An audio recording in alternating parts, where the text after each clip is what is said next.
korang semua, Abang Zam sini dari channel Abang Zam. Assalamualaikum guys, korang apa khabar? Abang Zam okey, Alhamdulillah.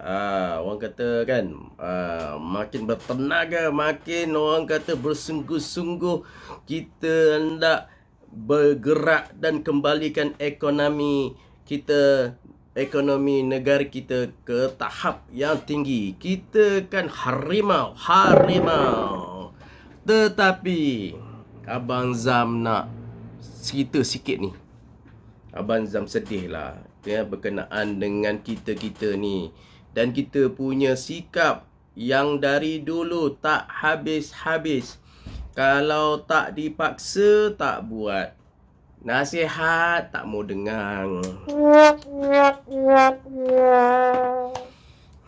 Abang Zam tengah meroyan pasal apa ni? Korang mesti nak bertanya. Abang Zam ni tengah berletih dekat korang ni pasal COVID-19, pasal PKPP, Perintah Kawalan Pergerakan Pemulihan, yang kita semua tak patuh.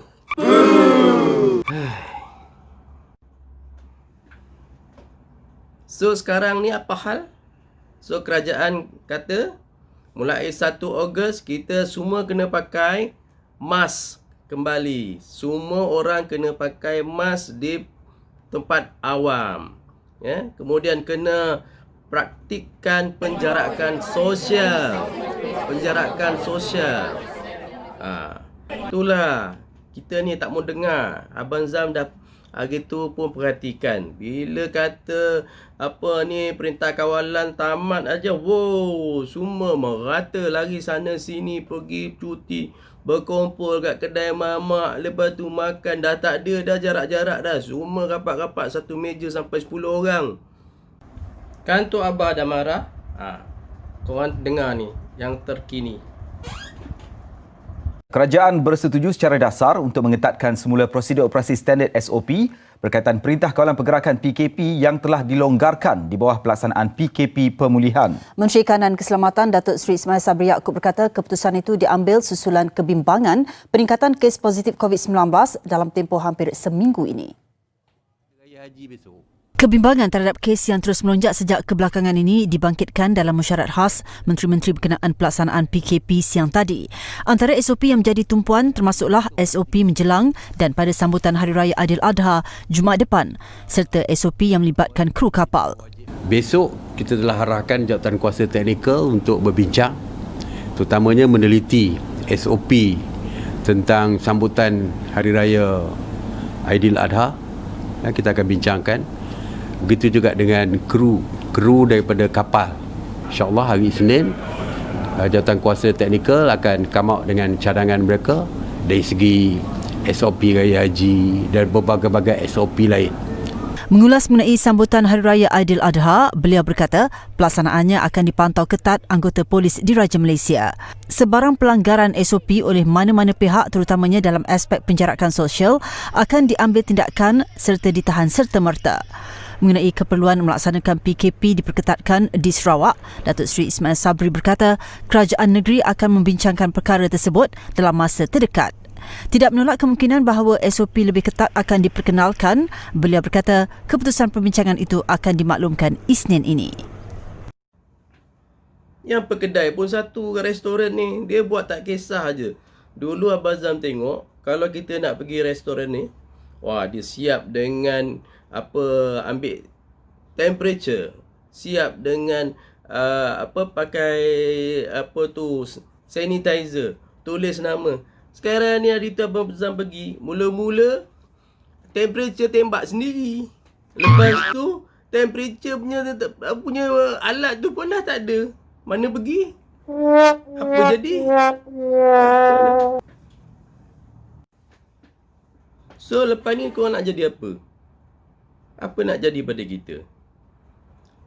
Kita nak jadi macam negara-negara lain. Negara-negara yang orang kata makin meningkat hingga tak terkawal. Atau kita nak pertahankan apa apa yang kita telah capai. Maknanya kita dah best dah, babe. Kita dah best dah menang. Janganlah sebabkan alpaan kita kembali balik ke zaman-zaman kena lockdown. Korang tak percaya cakap Abang Zam? Korang check out video ni. Kementerian Kesihatan Malaysia KKM memaklumkan terdapat 8 kes pulih dan dibenarkan discharge hari ini. Jumlah kumulatif kes yang telah pulih sepenuhnya adalah sebanyak 8,574 kes.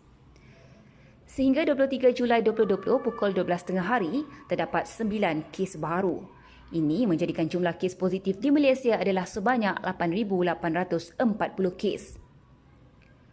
Daripada 9 kes baru yang dilaporkan, 3 kes adalah kes import yang telah mendapat jangkitan di luar negara melibatkan 1 warga negara Malaysia dan 2 bukan warga negara yang mempunyai keluarga yang menetap di Malaysia atau dibenarkan masuk atas urusan kerja.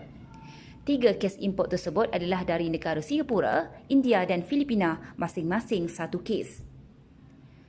Daripada 6 kes penularan di dalam negara, 4 kes adalah di kalangan warga negara Malaysia, manakala 2 kes lagi adalah di kalangan bukan warga negara.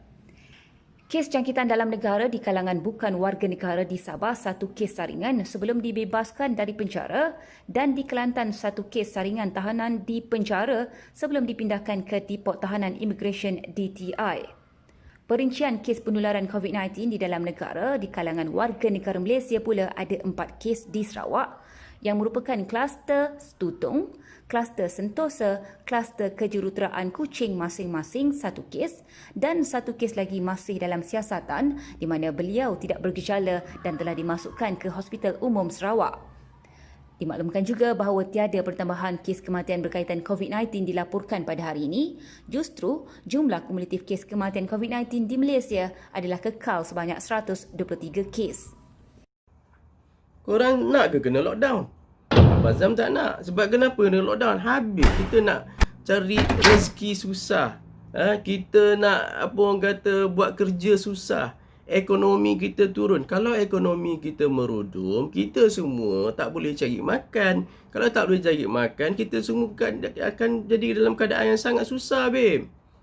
So, marilah kita nasihatkan kawan-kawan kita, keluarga kita, patuhilah PKPP. Kerajaan kita telah berusaha bersungguh-sungguh. Perdana Menteri kita tiap-tiap hari mendoakan rakyat semua agar sejahtera. Yang di Pertuan Agong pun turun padang, ya. Abang Zam kagum sangat. Kenapa kita tak mau membantu? Kenapa kita tidak mau menyokong? Please guys, please. Cuba korang check it out video ni. Khabar semua.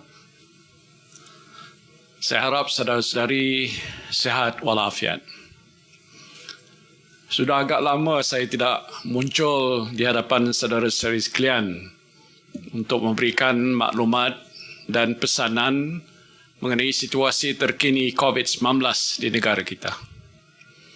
Saya percaya sejak Perintah Kawalan Pergerakan Pemulihan atau PKPP dilaksanakan pada 10 Jun 2020, saudara-saudari telah dapat kembali menjalani kehidupan hampir seperti biasa, seperti keluar bekerja, berniaga, mengunjungi pusat-pusat membeli belah dan beriadah bersama keluarga. Selepas larangan rentas negeri ditarik balik, saya perhatikan ramai yang mengambil kesempatan untuk pulang ke kampung halaman dan bercuti di dalam negara. Saya sendiri pun pulang ke Muar bersama keluarga beberapa minggu yang lalu. Sempat jugalah saya sekeluarga menikmati asam pedas Muar yang agak popular itu. Sambil itu saya perhatikan ramai pelanggan mengunjungi restoran, pusat-pusat membeli belah, pusat penjaja dan kedai-kedai. Dan keadaan ini amat berbeza sekali berbanding ketika Perintah Kawalan Pergerakan dilaksanakan. Saya juga diberitahu hotel-hotel dan tempat-tempat penginapan di seluruh negara menerima banyak tempahan daripada para pengunjung. Ini kita fahamlah kerana hampir 3 bulan berkurung di rumah. Ramai dalam kalangan saudara-saudari yang mengambil kesempatan untuk bercuti bersama keluarga. Lebuh raya utama di negara kita juga kembali sesak dengan kenderaan terutamanya di hujung minggu. Ini satu petanda yang baik. Sektor-sektor ekonomi di negara kita yang terjejas akibat COVID-19 sudah mula rancak. Dan insya-Allah sekiranya trend ini berterusan, ekonomi negara kita dapat pulih dengan lebih cepat lagi. Bantuan-bantuan kerajaan juga telah banyak yang disampaikan. Sehingga hari ini sahaja sejumlah 11.14 bilion ringgit Malaysia telah disalurkan kepada 10.4 juta penerima bantuan prihatin nasional. 1.4 juta pemandu e-hailing telah menerima allowance tunai RM500 dengan jumlah keseluruhannya 34 juta ringgit. Seramai 477,000 pemandu teksi, pemandu pelancong dan pemandu bas telah menerima allowance tunai RM600 dengan jumlah keseluruhannya 28.8 juta ringgit.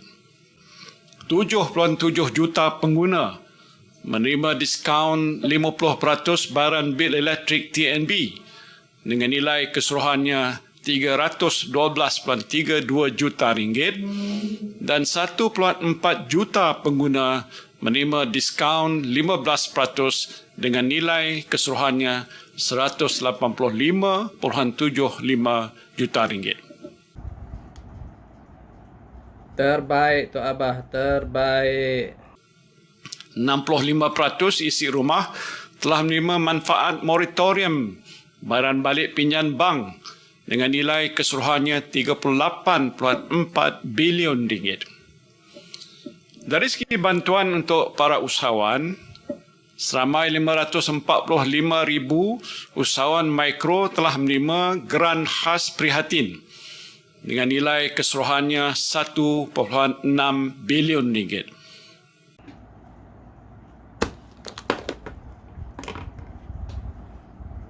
Korang tengah tu tak? Kerajaan kita telah bagi macam-macam insentif ini untuk memastikan kita semua ni selamat dan ekonomi kita terus kuat. Tapi kalau korang tak beri sumbangan dan kerjasama, macam mana? 7,000 orang menerima kemudahan kredit mikro BSN dengan nilai keseluruhannya RM247 juta dan lebih 23,000 orang menerima kemudahan kredit mikro tekun dengan nilai keseluruhannya RM177 juta. Saudara-saudari yang saya kasihi sekalian, saya sebenarnya sentiasa memantau keadaan terkini pandemik COVID-19 ini. Wabak ini masih belum berakhir. Kebanyakan negara luar masih mencatatkan kes COVID-19 yang tinggi.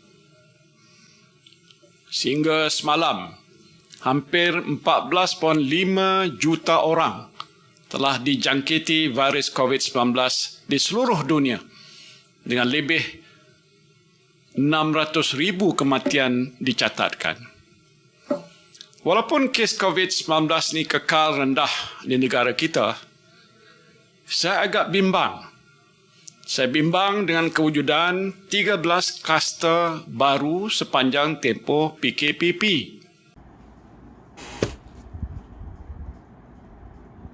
Korang dengar tak apa Tok Abah cakap tu? Keadaan sekarang ni dah terbalik. Dah kes makin meningkat, babe. So macam mana sekarang ni?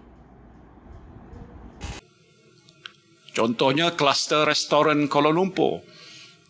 Dalam kalangan pekerja restoran yang dilaporkan sejak 6 Julai 2020 dan kluster Stutong yang bermula sejak 18 Julai 2020.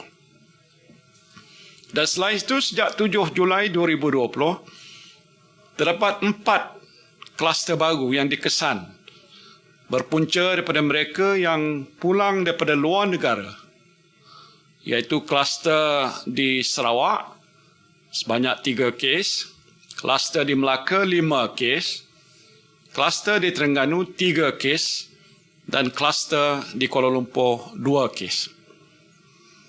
Lebih membimbangkan saya, kes positif COVID-19 ini telah kembali mencatatkan angka 2 digit sejak beberapa hari yang lalu. Situasi ini tidak boleh diambil mudah oleh kita semua.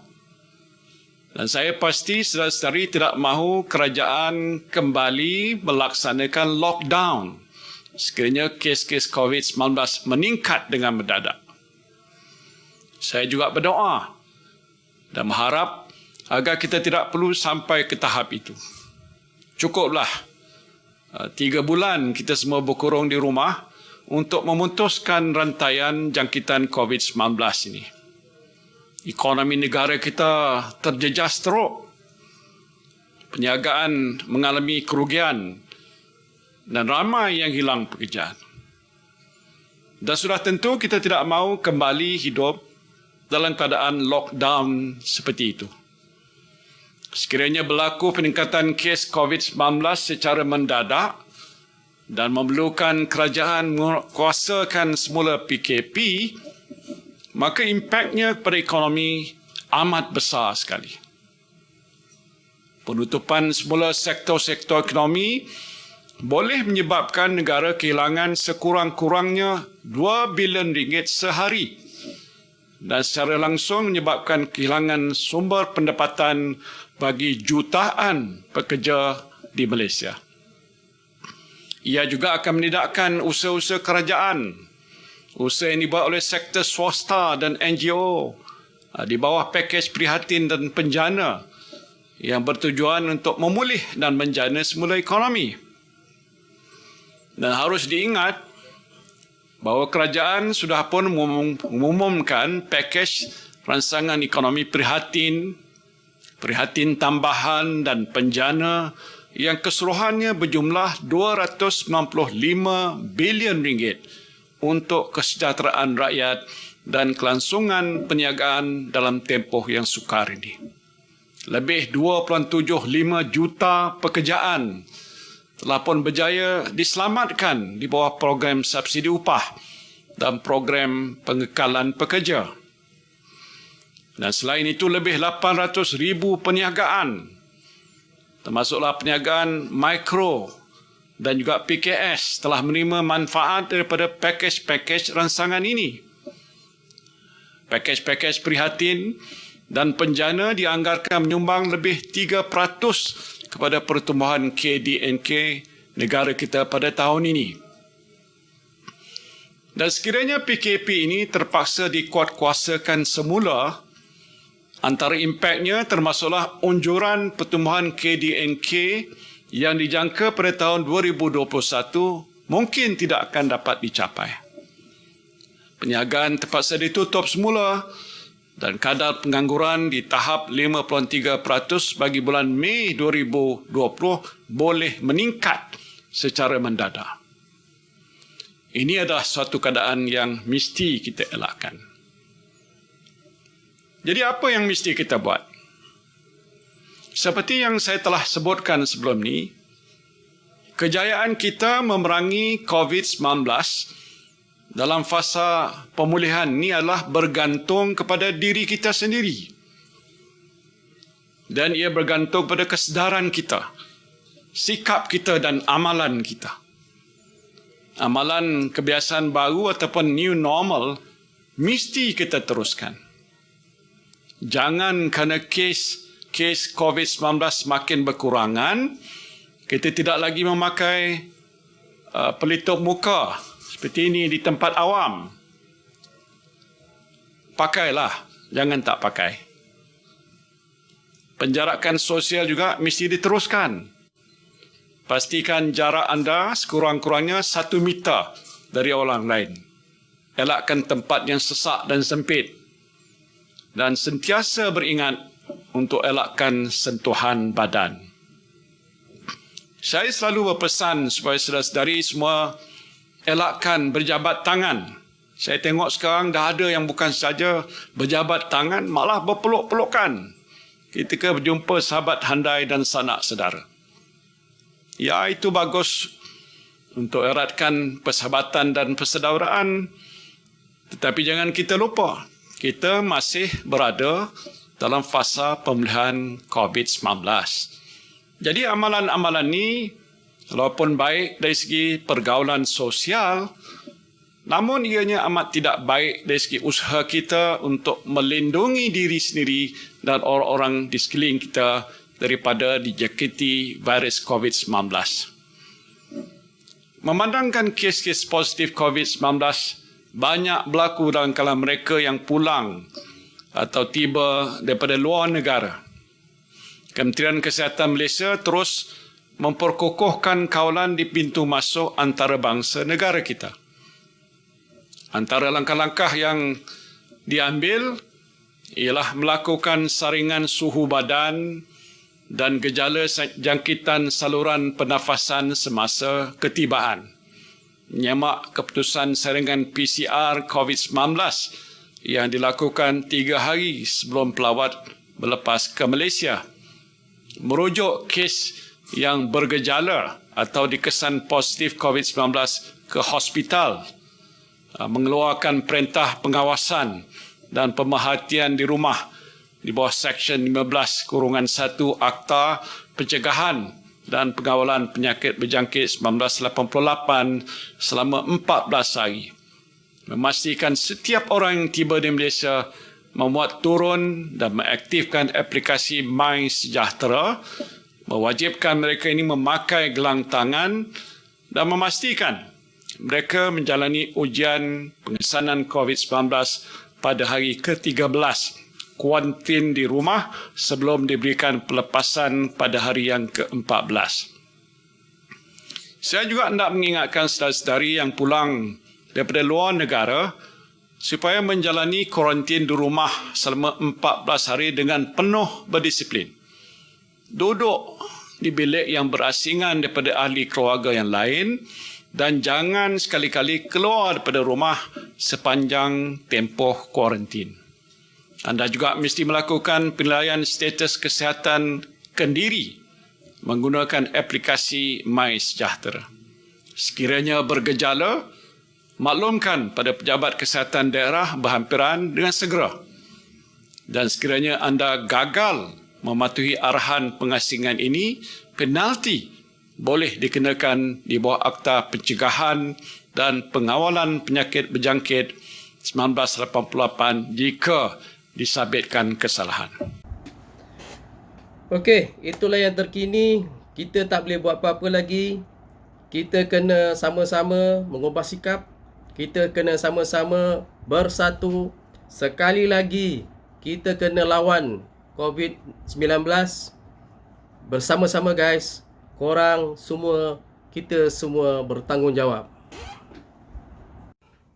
Okey, cukuplah Abang Zam berletih pagi ni. Ya. Kita jangan negatif-negatif.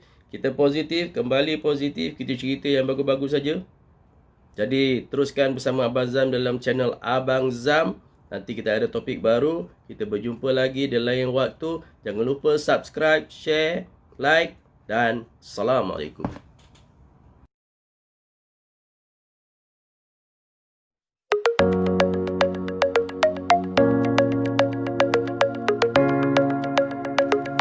Assalamualaikum kawan semua. Abang Zam sini.